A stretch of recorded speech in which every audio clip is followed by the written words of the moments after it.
우리 서로 인사하겠습니다. 샬롬, 샬롬. 샬롬 두 번 해야 됩니다. 샬롬, 샬롬. 예. 여기 우리 원두승 권사님네 가족이 와 있지만은 제가 이제 81년 아마 1월 8일 날 제가 목사안수 받은 것 같아요. 근데 지금 2014년이니까 만 33년이 넘었습니다. 근데 이제 34년 동안 목회하면서 우리가 줄초상이라 그러죠. 한번 돌아가시고 나서 장례식 끝나자마자 또 장례식 시작되는 게 줄초상이라 그러는데 그것을 여러 번 했어요. 여러 번. 근데 하루에 3분이 돌아가셔서 3분 장례식 치는 건 이번 주가 지난주가 처음입니다. 우리 원두승 권사님 돌아가셨지. 또 우리 공기자 권사님 시어머니 돌아가셨죠. 또 우리 그 정권사님 성환이 할아버지 이성환 할아버지 이규원 집사님 또 우리 아버님 장모님 돌아가셔서 아버지 장인이 돌아가셔서 같이 3번의 장례식을 했습니다. 그날 화요일 날 아침에요. 제가 새벽 기도하는데 좀 으싹으싹 하더라고. 제가 느낌이 이거 춥다. 내가 이 세타를 좀 입고 나와서 새벽 기도할 걸 이런 마음이 좀 들었어요. 좀 저도 느끼게 추웠어요. 근데 그날 3분 돌아가셨어요. 날씨 좀 추우니까 그냥 3분이 돌아가셔요. 여러분들 이번 겨울에 또 언제 이렇게 추위가 확 들어올지 모릅니다. 갑작스럽게 몸 건강하시고 하나님이 주시는 날까지 잘 건강하게 사시기를 바랍니다. 우리 옆에 분들에게 인사하십시오. 건강하게 사십시다.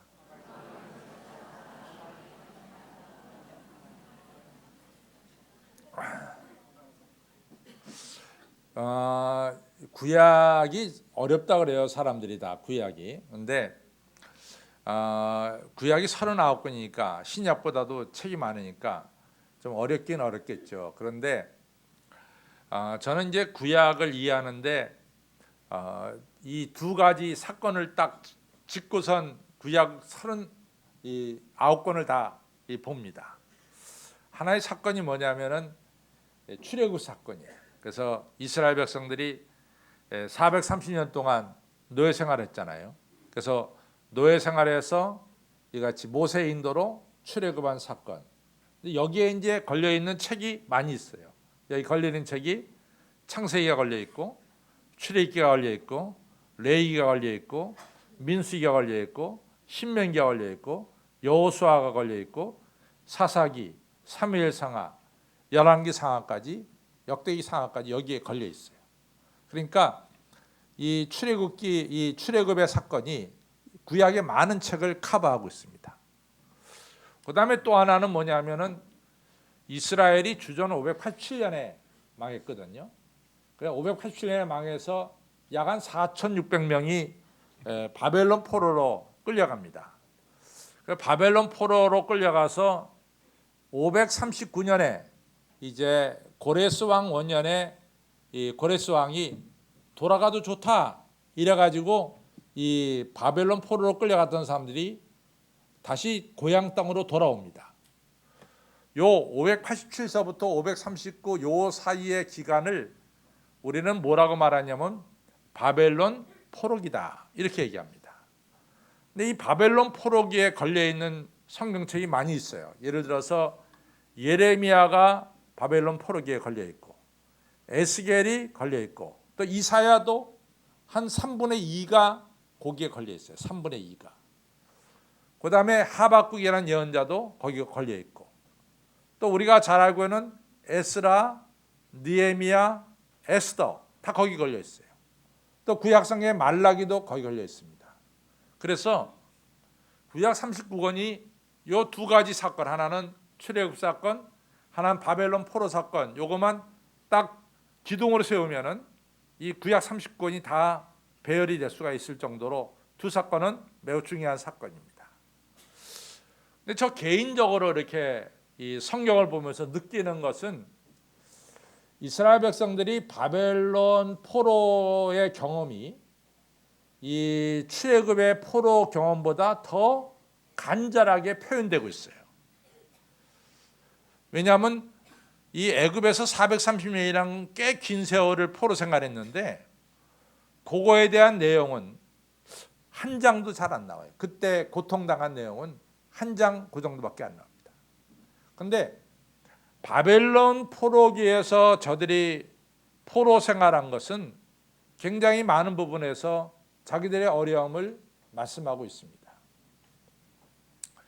예를 들자면은 시편 137편이 이제 그 중에 한 특별한 예인데, 시편 137편에 보면 우리가 바벨론 여러 강변에 앉아서 시온을 생각하며 울었도다, 이렇게 얘기합니다. 그러니까 포로로 끌려와서 이 바벨론 여러 강변에 앉아서 예루살렘을 생각하며 울었다, 이런 얘기를 합니다.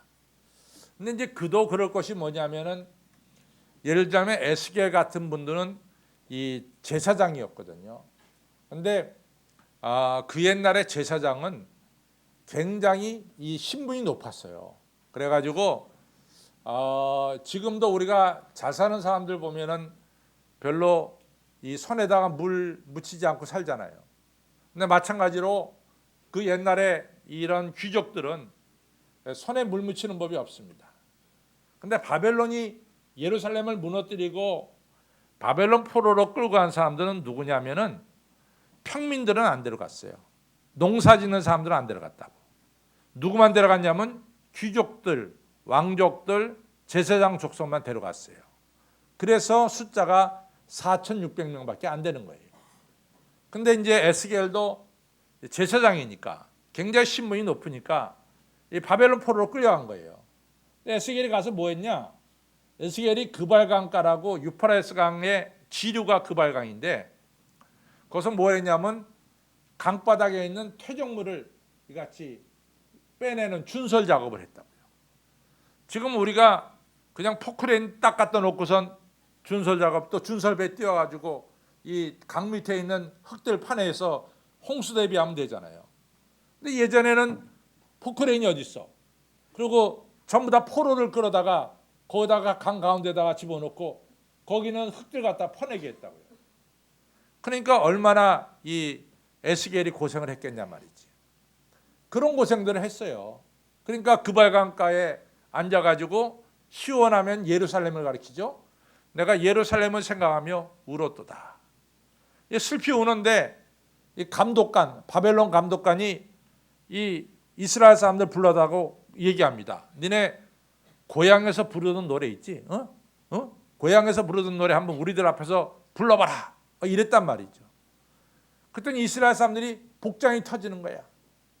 우리가 어찌 너희들 앞에서 고향 노래를 부를꼬? 만약 우리가 너희들 앞에서 고향 노래를 부르면은 우리의 천장에 혓바닥이 달라 붙는 이런 이 하나님의 저주를 받을 것이다. 그 노래를 안 부릅니다. 부르라고 해도. 그만큼 이 바벨론 포로들한테 바벨론 포로에 가서 당한 것이 너무 고통스러웠어요. 또 7절쯤 내려가면은 시편 137편 7절 내려가면 어떤 일이 벌어지냐면은 예루살렘이 멸망할 때, 바벨론한테 멸망할 때, 그때 예루살렘 바로 밑에 나라가 어느 나라냐면 에돔입니다. 근데 에돔하고 이스라엘은 어떤 관계냐면 형제 나라예요. 아시다시피 우리가 이삭이 아들을 둘 낳죠. 큰 아들이 에서고, 작은 아들이 뭡니까? 야곱이야. 그래서 야곱이란 이름은 나중에 이스라엘이 됩니다. 근데 이제 에서는 뭐로 바뀌냐면 에돔으로 바뀌어요. 에돔. 근데 이제 에돔이 바로 같은 한어머니 한 배에서 나온 형제라고. 근데 바벨론이 예루살렘을 침공할 때 에돔이 뭐라 그랬냐면 바벨론한테 그 이스라엘 회파시켜라. 완전히 망하게 만들어라. 아니 형제가 도와주질 못한 망정 이 오히려 말이지 바벨론한테 망하게 하라. 예루살렘은 완전 쑥대밭을 만들어라. 이렇게 얘기를 한 거야. 그리고 7절에 예루살렘이 패하던 날, 해봤던 날 에돔이 외치기를 이 예루살렘은 회파하라, 회파하라 라고 말했습니다. 이런 에돔을 하나님 가만 놔두십니까? 이런 에돔을 하나님 심판해 주십시오. 그 다음에 나오는 절이 뭐냐면은 이 바벨론한테 얼마나 당했던지, 멸망할 바벨론아, 누구든지 바벨론이 이스라엘 사람들에게 해한 똑같은 보응을 하는 자는 복이 있으리라. 얼마나 바벨론한테 당한 게 아프면은 저 바벨론 사람들이 우리에게 행한 일을 똑같이 되갚아 주는 자는 복이 있으리라. 그러면서 정말 무서운 얘기를 해요. 누구든지 바벨론 아이들을 갖다가 땅바닥에 내어치는 자는 복이 있으리라. 이랬다고. 그러니까 그런 이야기를 보면은 얼마나 이스라엘 사람들이 바벨론 포로 생활에서 고난을 겪었는가라는 것을 알 수가 있습니다. 그러다가 정말로 자기들이 생각하지 않은 시간에 주전 539년에 이 고레스 왕이란 이 페르시아 왕이 칙령을 한단 내립니다. 그건 뭐냐면 바벨론의 포로로 끌려온 이스라엘 백성들은 다 고향에 돌아가도 좋다. 이런 칙령을 내립니다. 그래서 이 바벨론 포로로 끌려왔던 이스라엘 백성들이 고향으로 돌아가요. 고향으로 돌아가면서 지은 시가 시편 126편이야. 뭐라고 썼냐면 이같이 바벨론의 포로로 끌려왔던 자가 이같이 포로 생활이 끝나고 고향 시온으로 돌아가던 날, 그게 1절이에요. 우리의 입에는 웃음이 가득 찼고 우리의 혀에는 찬양으로 가득 찼었도다. 주변의 나라들이 열방이 말하기를 하나님이 이스라엘을 위해서 큰 일을 행하셨다 하리라. 이렇게 이제 찬양합니다. 자기들이 포로 생활 끝내고 이 고국으로 돌아갈 때 얼마나 기뻤던지 말이죠. 자유를 찾아 돌아갈 때 얼마나 기뻤던지 입에는 웃음이 가득 차고 자기 혀에는 찬양이 가득 찼다. 이런 얘기합니다. 그만큼 자유가 좋았다 그 말이죠. 1775년도에 미국의 버지니아주가 있어요. 그 버지니아주는 워싱턴 DC를 끼고 남쪽에 있는 주가 버지니아주인데 그 옆에는 또 메릴랜드 주가 있고 그런데 버지니아 주에 가보면은 리치몬드라고 하는 큰 도시가 하나 있습니다. 리치몬드에 세인트 존이라고 하는 이 교회가 하나 있어요. 지금도 역사적인 교회인데 성 요한 교회죠. 그 교회에서 주일날 예배 드리는데 어느 청년 하나가 일어나서 얘기했어요. 우리가 손발이 묶인 채로 이같이 노예로 영국의 식민지 국가로 살 것인가? 아니면 우리가 자유를 누리며 살 것인가? 이러면서 이 젊은 청년이 얘기하다가 마지막 대목에서 이 청년이 이런 얘기합니다. 죽음이 아니면 자유를 달라. 죽음이 아니면 자유를 달라. 이 사람이 바로 여러분이 알고 있는 패트릭 헬리입니다. 이것이 1775년에 죽음이 아니면 자유 달라는 패트릭 헬리의 이 연설이 미국 사람들 식민지 국가, 영국의 식민지 국가로 이게 살고 있던 미국 사람들 마음속에 이같이 퍼지기 시작해서 그 다음에 1776년에 미국이 영국으로부터 독립을 얻게 됩니다. 여기서 우리가 알 수 있는 것은 자유라는 것이 뭐만큼 중요하냐? 목숨만큼 중요한 거예요. 죽음이 아니면 자유 달라. 우리는 자유를 누리며 살며 살았지 자유 없이는 못 살겠다. 차라리 죽여달라. 이런 얘기입니다. 이만큼 자유는 너무나 소중하고 소중한 것입니다. 여러분들 다 자유를 누리세요? 못 누리세요?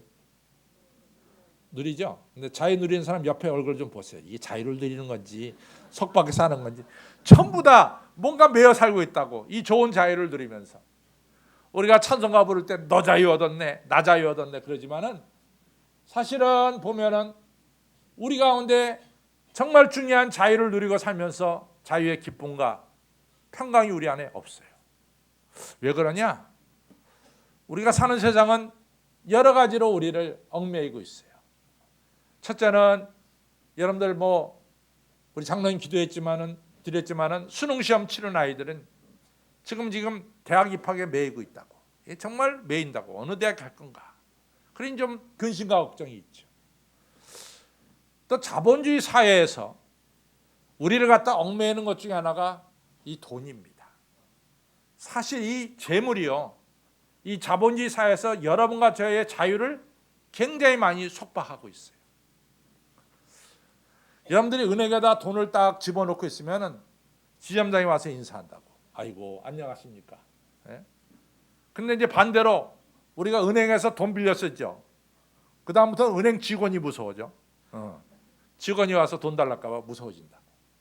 이 재물이란 게 이만큼 우리의 자유를 빼앗아가요. 여러분들 얼마나 이 자본주의 사회에 무서운 일들이 많이 벌어져.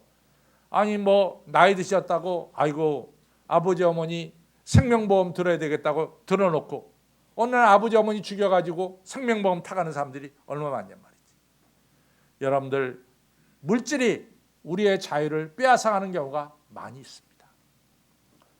또 하나, 여러분과 저의 자유를 빼앗아가는 게 욕심이에요. 인간의 욕심이에요. 인간의 욕심은 성욕일 수도 있고, 인간의 욕심은 또 이같이 우리가 이 노름하고, 또 인간의 욕심은 또 우리가 이 마약 중독자가 되고 알코올 중독자가 되고 이런 욕심들이 있어요. 세상의 즐거움에 빠져가지고 우리를 옴짝달싹 못하게 만드는 게 있습니다. 이러한 세상의 욕심들은 여러분과 저의 자유를 빼앗아갑니다. 또 뿐만 아니라 우리가 살면서요, 그냥 오늘 이같이 대강 사는 게 정말 좋은데 어떤 사람은 자기가 굉장히 높아지려고 생각해. 그럴 필요 사실 없거든요. 굉장히 높아지려고 생각한다고. 뭐 그거 뭐 대단해. 그냥 이렇게 살다가 하나님 부르시고 가면 되는 거지 말이지. 뭐 근데 이런 사람들의 인기에 목을 내놓는 사람도 있다고. 그래갖고 사람들이 자기를 알아주면 좋아하고 또 안 알아주면 굉장히 슬퍼하고 정말 안 알아주면 어떤 일을 저질러갖고 자기 존재감을 나타내고 뭐 이런 것들이 우리 주변에는 너무나 많습니다. 이런 것들이 여러분과 저를 다 이 주신 중요한 자유를 다 빼앗아 가고 있습니다. 근데 여러분 잘 보세요. 우리 하나님은 여러분과 저에게 정말로 자유를 주셨어요. 창세기에 보면 하나님이 우리를 가르쳐서 뭐라고 말하냐면 하나님의 형상대로 여러분과 저를 지었다 그랬어요. 이 하나님의 형상이란 말이 정말 제가 한 두세 시간 얘기해도 끝이 없을 정도로 중요한 얘기가 하나님의 형상인데 하나님의 형상은 천하를 죽어도 바꿀 수 없을 만큼 존귀한 존재로 여러분과 저를 창조하셨다는 것이 하나님의 형상대로 창조했다는 거예요. 여러분과 저가 얼마나 존귀한지 모릅니다. 또 하나님께서는 여러분과 저에게 모든 만물을 다스리는 권한을 주셨어요. 물질에 매여 사는 것도 아니고 세상 것에 매여 사는 것도 아니고 그것을 넘어서서 물질도 다스리고 자연도 다스리고 이 세상을 다스리는 권한을 하나님께서 여러분과 저에게 주셨어요. 이같이 중요한 자유와 다스림의 축복을 받았음에도 불구하고 때로는 우리는 이 자유를 잃어버리고 행복하지 못하게 뭔가 매여서 쫓기면서 불행 가운데 사는 때가 없지 않아 있습니다. 오늘 11월 23일 이날은 다시 한번 자유를 되찾고 자유를 누리고 자유가 주는 기쁨과 평강을 누리는 우리 모두가 되시기를 바랍니다. 그래서 자유를 누리는 기쁨이 우리 가운데 충만하기를 바랍니다. 다시 한번 옆에 얼굴 보세요. 그리고 설교 끝날 때는 어떻게 변하는지 한번 봅시다. 오늘 진리를 앉으니 진리가 너희를 자유케 하리라 이런 말씀이 있습니다. 여기서 진리는 뭐냐? 진리는 예수 그리스도의 말씀이고 진리는 하나님이십니다. 하나님이 여러분과 저를 자유케 해요. 저는 성경을 보면서요, 성경이 오늘 우리들에게 많은 것을 가르쳐주고 있어요. 정말로 성경이 많은 것을 가르쳐주고 있어요. 그래서 아까도 얘기했지만은 저는 뭐 빚지고 뭐 하는 거 아주 싫어합니다. 제가 이제 저쪽 교회에 있을 때 선교사역관을 짓는데 선교사역관이 이 지하 2층, 지상 5층짜리인데 한 55억 정도 들어갔어요, 돈이. 근데 그 당시 교회 건축원금으로 모아놓은 돈이 얼마냐면 40억이 있었어요. 그래가지고 약 한 15억이 모자랐습니다. 근데 그쪽 교회가 지금 바로 베어스타운 앞에 5만 평의 교회 땅을 가지고 있었어요. 5만 평.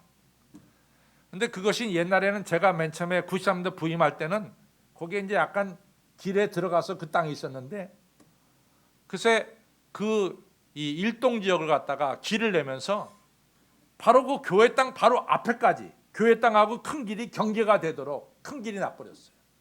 그러니까 교회 땅이 아주 큰 길에 붙어 있게 됐다고. 근데 장로님 두 분이 저를 찾아왔어요. 목사님, 이 15억 모자르는데 그 5만 평 땅 많은데 그 좀 얼마 잘라고 팔아서 그 15억 메꾸고 그다음에 교회당 그 선교사관 짓죠 그래. 그래서 그때 제가 아니요 그랬어요. 왜 그랬느냐? 저는 그 생각할 때마다 누가 떠오르냐면 솔로몬이 떠올라요.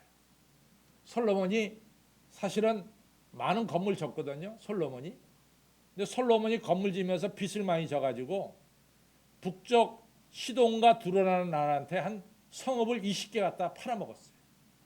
근데 그게 언제적 얘기예요? 솔로몬 얘기가 주정 961년서부터 922년 얘기니까 거의 3000년 전 얘기라고.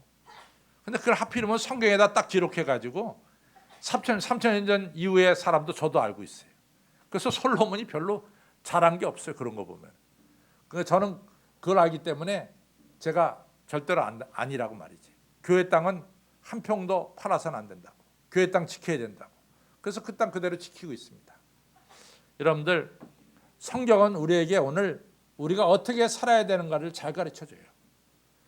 주전 722년에 이 북이스라엘이 아시리아에게 포위당해서 망하게 됐어요. 그때 마지막 왕이 누구냐면 호세아라고 하는 왕이에요. 근데 예언자 호세아와 동명이인입니다. 그때 예언자들이 누가 있었냐면 아모스, 호세아가 예언자예요. 아모스, 호세아가 호세아한테 찾아가서 그럽니다. 강대국이 우리나라를 지켜주지 않습니다. 절대로 강대국 의지하지 마세요. 왕이요, 이 나라를 세우신 하나님을 의지해야지 어찌 강대국을 의지합니까? 사실은 아시리아가 굳이 북이스라엘을 멸망할 필요가 없었어요. 굳이. 그런데 이 호세아라는 자가 왕이 하나님 의지하지 않고 애굽에 가서 도움을 청했다고. 우리 도와달라고. 그러니까 그냥 아시리아가 기회다 하고선 그냥 북이스라엘을 멸망시켰어. 북이스라엘 멸망의 원인은 뭐냐? 하나님 의지하지 않고 강대국 애굽 의지하다 망한 거예요. 이걸 갖다가 남유다가 똑같이 봤습니다. 그 교육을 봤습니다. 왜 북이스라엘 망했는지 봤어요. 150년 뒤에, 꼭 150년 뒤에 예루살렘이 바벨론한테 포위를 당했어요. 그때 마지막 왕이 시드기야 왕이야. 그때도 예언자 예레미야, 하박국 이런 걸출한 예언자들이 왕한테 찾아가서 얘기합니다. 왕이요, 이 위기 때 하나님을 의지해야지 절대로 강대국 의지해서는 안 됩니다. 제발 하나님 의지하십시오. 이랬단 말이죠. 근데 시드기야라는 왕이요, 이게 미련해가지고 예언자 말을 안 들어. 그리고 어디로 가냐면 애굽에 찾아가서 애굽한테 도와달라 그랬어. 바로 그때 바벨론 군대가 그냥 예루살렘을 갖다 다 점령해 버렸어. 얼마나 바벨론이 이스라엘을 미워했냐면은 예루살렘 성을 다 불태웠어요. 그때 성전이 불타버렸어. 주전 587년에. 그다음에 시드기야가 얼마나 미웠던지 이 바벨론 왕 느부갓네살이 사람 보는 앞에서 시드기야 벌거벗겼어요. 그리고 시드기야 눈을 뽑아버렸다고. 양눈을. 자식들을 갖다가 모든 사람들 앞에서 시드기야 왕의 자식들 모델이 다 죽였어요. 그 시드기야를 두 눈 뽑힌 채로 벌거벗긴 채로 바벨론 포로로 끌고 갔습니다. 이 예루살렘이 그렇게 망할 그런 상황이 아니었어요. 근데 강대국 의지하다가 그렇게 한 번에 다 망해버리고 만 거예요. 여러분, 우리를 자유케 하시는 분은 하나님이세요. 강대국이 아닙니다. 재미있는 것이 이제 우리가 아프리카에 가면은 보통 이제 많은 사람들이 사파리라 그래가지고 이 광야 정글에서 짐승 보는 걸 좋아해요. 근데 이제 우리 한국 분들은 우리는 뭐 얼룩말을 봐도 별로 감동이 없어. 한국 사람들 또 사슴을 봐도 별로 감동이 없어.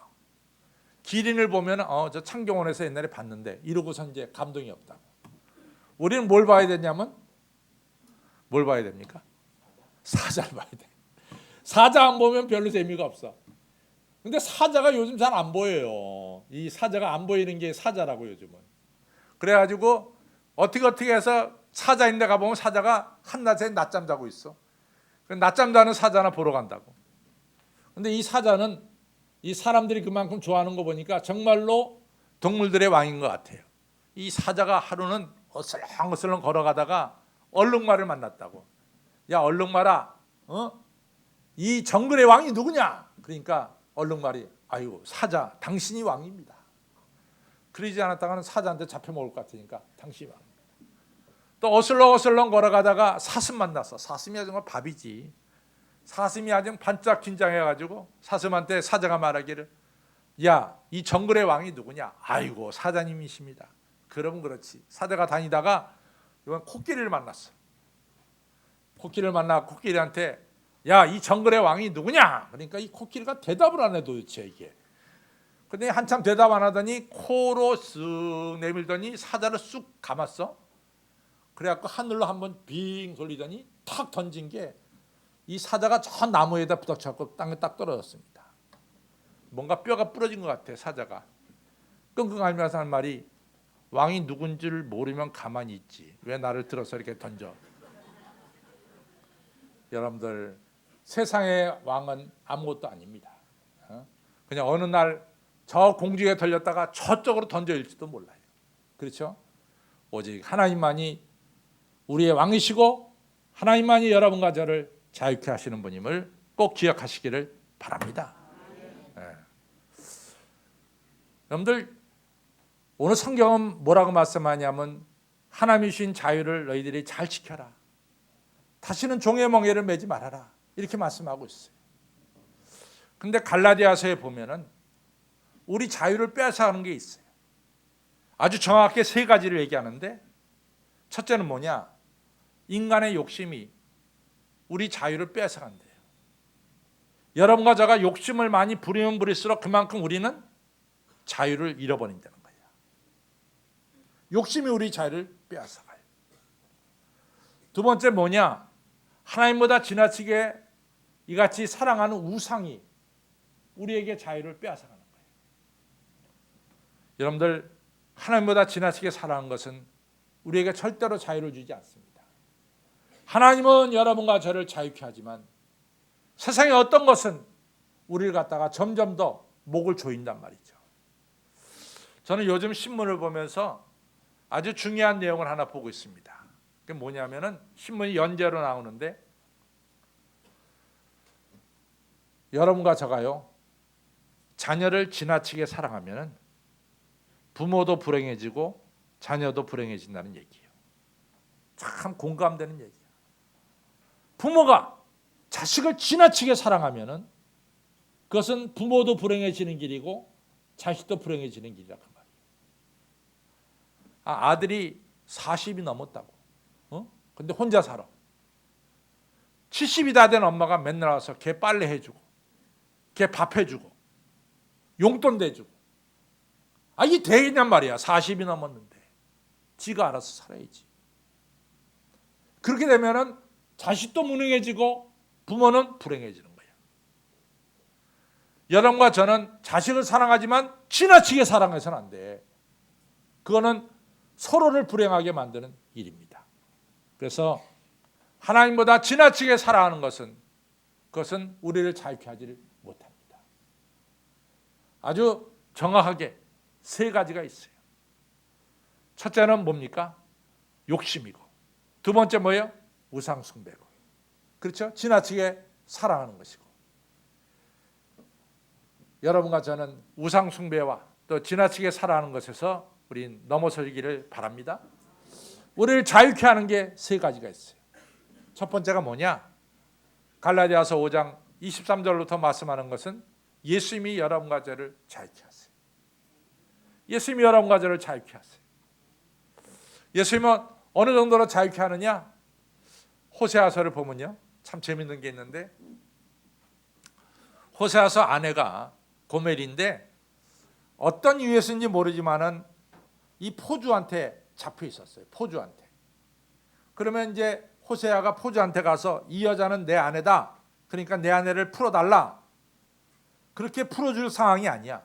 왜냐하면 포주에게 노예가 되어 있을 때는 돈을 주지 않으면 자기 아내를 데려올 수가 없어. 그래서 호세아가요, 그 당시 포주에게 묶여있는 사람을 풀어오는 데는 은 30세겔이 필요했습니다. 그래서 이 호세아가 은 15세겔하고 보리 한 호멜 반을 가져갔어. 한 호멜 반이 어느 정도냐? 낙이 한 마리가 보리를 실을 수 있는 게 한 호멜이야. 그러니까 낙이 두 마리에다가 한 마리는 한 호멜을 싣고 두 번째 마리는 반 호멜을 싣고 찾아가서 은 15세겔 주고 보리 한 호멜 반을 주고 자기 아내를 데려왔어요. 묶여있던 자기 아내를 데려왔다고. 자기 아내를 자유케 하는 데는 거저되는 게 아니야. 이같이 은 30세겔을 지불해야 된다고. 여러분과 저가 자유케 되는데 그냥 된 것이 아니래도 우리의 죄를 사하기 위해서 예수님께서 십자가에 달리셨어. 물과 피를 아낌없이 흘려주셨다고. 예수님은 자신의 것을 다 내주면서까지 여러분과 저를 자유케 하시기를 원하시는 분이 우리 예수님입니다. 이 예수님이 여러분과 저를 오늘 자유케 한 것을 믿으시기를 바랍니다. 예수님이 우리를 자유케 했대요. 성령님이 우리 마음속에 기쁨을 주십니다. 성령의 역사하시면요, 우리 마음속에 주님의 사랑을 깨닫게. 성령의 역사하면 우리 마음속에 기쁨을 줘. 성령의 역사하면 우리 마음속에 평강을 주신 겁니다. 여러분과 저를 자유케 하고 자유를 누리게 하는 것은 바로 뭐냐? 성령의 역사입니다. 세 번째로 우리 안에 이 자유를 누릴 수 있도록 만드는 것은 하나님 말씀입니다. 말씀이 얼마나 힘이 있습니까? 저는요, 때로는 고민될 때도 있어요. 여러 가지 어려운 문제가 잡힐 때가 있어요. 그래서 고민하다가 제가 읽는 성경을 읽다 보면은 그 고민이 다 사라져. 얼마나 마음이 편하고 기쁜지 몰라. 저는 그때마다 말씀의 능력을 체험합니다. 여러분들 오늘 이 시간 성경 말씀이 여러분들에게 능력을 주시고 여러분들 마음속에 평강을 주시고 자유를 주시기를 주님의 이름으로 축원합니다. 우리를 자유를 뺏어가는 인간의 욕심들, 자유를 뺏어가는 우상 숭배들, 이런 것들로부터 예수님, 성령님 말씀은 여러분과 저를 자유케 하는 것을 꼭 기억하시기를 바랍니다. 제가 이제 성경을 보면서 느낀 것은 성경에서는 도대체 어떤 사람들을 존귀한 사람으로, 위대한 사람으로 보는가? 제가 보면요, 성경은 확실히 한 가지를 얘기합니다. 그것은 뭐냐? 남을 자유케 하는 사람을 존귀한 사람으로 여겨. 틀림없어요. 모세가 왜 훌륭하냐? 430년 동안 노예 생활한 이스라엘 백성들을 자유케 했어. 그래서 모세가 훌륭한 거예요. 사도 바울이 왜 훌륭하냐? 여러분들 아시다시피 우리 이방인들은요, 여러분과 제가 야훼 하나님 알았어요? 몰랐습니다. 여러분들 야훼 하나님 하니까 생소하죠. 근데 제가 지난 금요일 날 순복음교회 가서 말씀을 전했는데 순복음교회 가서 좀 놀란 게 순복음교회 교인들은 다 야훼 하나님 그러더라고. 그래서 아니 그게 제대로 하는 거야, 야훼 하나님이. 그래서 내가 속으로 야, 순복음교회가 이 장로교회보다 한 발짝 앞서가는구나, 뭐 이런 생각도 가졌어요. 근데 이 아시다시피 이같이 우리 이방인들은 하나님 몰랐다고. 여러분과 저 하나님 몰랐어요. 하나님 모르니까 또 누구를 몰라? 하나님의 아들 예수 그리스도도 몰랐어. 예수 그리스도 모르니까 뭘 몰라? 구원도 없었어. 우리가 하늘나라의 영광된 집도 우리에게는 없었어요. 근데 사도 바울이 이방인들에게 다니면서 빌립보에 가서 여러분들 야훼 하나님을 여러분들 만나실 수 있습니다. 예수 그리스도가 우리의 죄를 대신 지고 십자가에 달려 죽으셨습니다. 누구니 예수 그리스도를 믿는 자는 하나님의 거룩한 자녀가 되고 죽음과 죄로부터 자유함을 얻습니다. 뿐만 아니라 하늘나라 영광된 집을 차지하게 됩니다. 이 땅에서 하나님께서 주시는 축복의 약속을 받습니다. 이러면서 사도 바울이 복음을 전하며 다녔어요. 빌립보에 가서 수많은 사람들이 예수님 믿고, 데살로니가 가서 수많은 사람들이 예수님 믿고, 이같이 베레아 고린도에 가서 복음 전할 때 수많은 사람들이 예수님 믿었어요. 그렇게 되니까 사도 바울이 존귀한 사람이 되는 거예요. 이 시간 중요한 것은 나만 자유롭게 사는 것이 아니라 내 이웃도 자유롭게 만드시는 여러분과 저가 되어야 될 줄로 믿습니다. 우리는 나만 자유롭게 되려고 그래. 거기서 끝나지 마세요. 주변에 있는 사람들도 예수님 전해서 그 사람도 자유롭게 살아갈 수 있도록 인도하시는 성도 여러분들이 다 되시기를 주님의 이름으로 축원합니다. 다시 한번 옆에 분들 보시고 우리 하나님이 주신 자유를 잘 지킵시다. 인사하시기 바랍니다. 하나님이 주신 자유를 잘 지키십시다. 기도하겠습니다. 하나님 아버지 감사합니다. 하나님께서 저희를 자유케 하신 일은 얼마나 감사한 일인지 모릅니다. 우리가 때로는 근심 걱정에 매여서 살 때도 많고, 물질의 노예가 될 때도 많고, 사람의 노예가 될 때도 없지 않아 있었습니다. 또한 죄를 저질러서 죄의 노예가 된 그런 적도 저희들에게는 있었습니다. 이러한 저희들을 사랑해 주셔서 우리 예수님 오셔서 우리를 자유케 하려고 자기 자신을 아낌없이 주셨고 물과 피를 흘려 주셨습니다. 예수님의 은혜로 말미암아 우리를 포로된 자리에서 자유케 되는 귀한 축복을 받았습니다. 오늘 저희들이 하나님의 자녀로 누리고 있는 이 자유, 진리가 우리를 자유케 한 이 자유, 자유가 주는 기쁨과 평강과 담대함이 언제나 우리 가운데 있게 하여 주시옵소서. 행여나 인간의 욕심이 우리 자유를 빼앗아갈 때 그 욕심을 물리칠 수 있도록 성령님 도와주시고, 때로는 우리가 하나님보다 지나치게 더 사랑하는 우상 숭배가 우리의 자유를 빼앗아갈 때 오직 여호와 하나님 한 분만을 사랑하는 믿음으로 이겨낼 수 있도록 저희들을 도와주옵소서. 그래서 하나님 주신 자유를 누리고 기쁨과 평강과 담대함 속에 살아가는 머리 숙인 온 성도님들로 축복하여 주시옵소서. 감사하며 예수님 이름으로 간절히 기도 올려 싸움나이다. 아멘.